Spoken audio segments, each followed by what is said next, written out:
2 Seattle Mariners that will regress in 2025. Let's talk about it.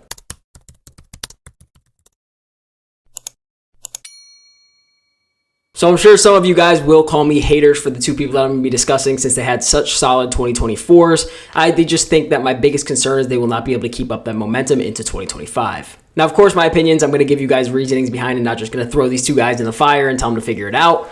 But these are my 2 guys that I believe will regress in 2025. Starting off with the first one, who was definitely already a massive surprise with the numbers that he put up in 2024, but that player is Collin Snider. Now, Collin Snider did not become a super impactful player right away for the Mariners. He really only started pitching consistently on June 25th and beyond. And that is going to become a big reason why I'm going to be bringing this up to you guys and why I think he will be regressing into 2025. But let's look over Collin's year as a whole. Collin was 3-4 in 41.2 innings pitched, where he had a 10.15 K per 9, which was by far the highest in his career, a 2.81 walk per 9, which was the lowest in his career, as well as a 1.94 ERA, which was also a massive drop off from his 2 years previously, and a .5 WAR, all which were career highs, or lows since we're talking about lowest ERAs. Now, there is no doubt that Collin became a massive part of this bullpen towards the end of the year, especially because he was coming in during the 7th, 8th, or 9th inning to get out of major situations. Now, like I said before, Collin actually started pitching on a consistent basis. He had only pitched 2 innings up until June 25th,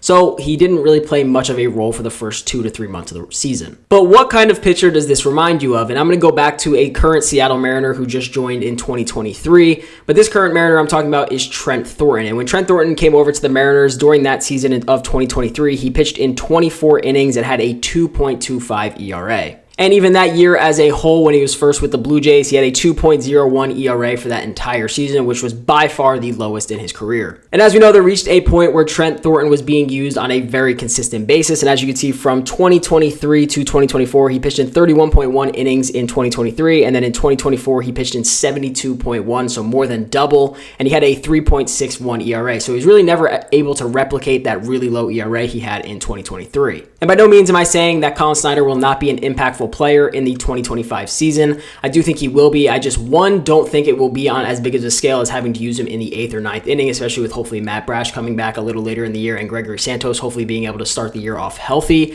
I just don't really see him being in that much of a vital role as he was in 2024. And on top of that, now that he is more trusted in the bullpen, he's going to be getting a lot more innings. Now, arguably, I believe if he were to put up, 70 innings like someone like Trent Thornton did last season, I believe his ERA would probably sit around something similar, like maybe a 2.8 to a 3.5, somewhere in there, just because he's be getting used a lot more often. So I love being wrong, and I hope he can continue this success of having a sub-2 ERA going into 2025 and beyond.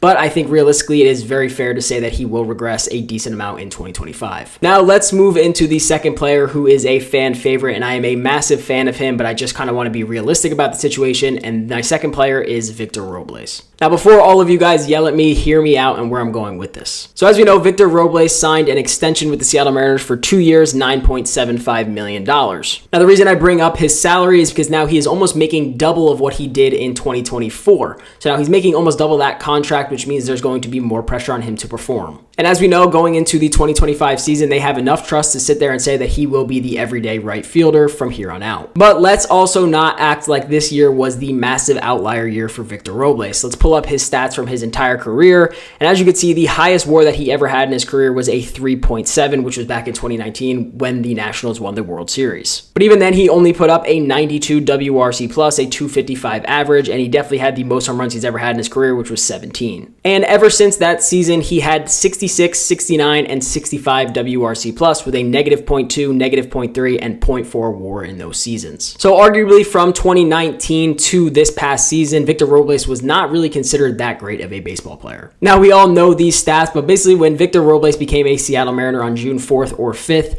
he was arguably one of the top 25 position players in all of Major League Baseball during that season. As you can tell by the screenshot on your screen, there were only 23 players who had a better WAR from June 4th through the end of the year than Victor Robles did. So when Victor Robles was a Seattle Mariner, he played in 77 games where he hit .328 with a 154 WRC plus and a 3.2 WAR. Now, that is a fantastic list for Victor Robles to be on, and I'm glad to see a Seattle Mariner on that list, as Cal Raleigh is also on that list of top players since June 4th. But if I'm being honest with you guys, I cannot sit here today and be truthful with you guys and say that Victor Robles is going to go out in 2025 and hit .330 for the entire season. Do I believe that he definitely has found his groove in Seattle and he's very comfortable playing with Julio, Randy, and the entire squad? Absolutely, but I cannot sit here and confidently say that he's going to hit 330 again. Transparently, if I'm giving an actual number that I believe he will put up in 2025, assuming he plays, let's say, 125 baseball games, I think he's probably going to sit anywhere from 260 to 280, which is obviously very solid and probably only like a 110 to 115 WRC plus. So my main thing is, while this past season of watching Victor Robles play baseball was absolutely fantastic, and I'm sure he's going to play some solid seasons for the Mariners the next 2 years, and he's definitely going to continue to cause havoc on the base path, which we'd love to see him do.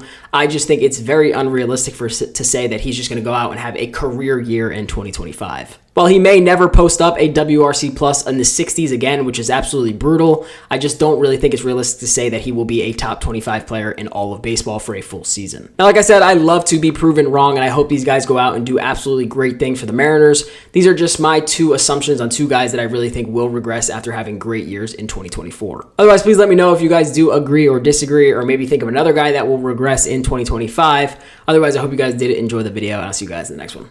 Peace out.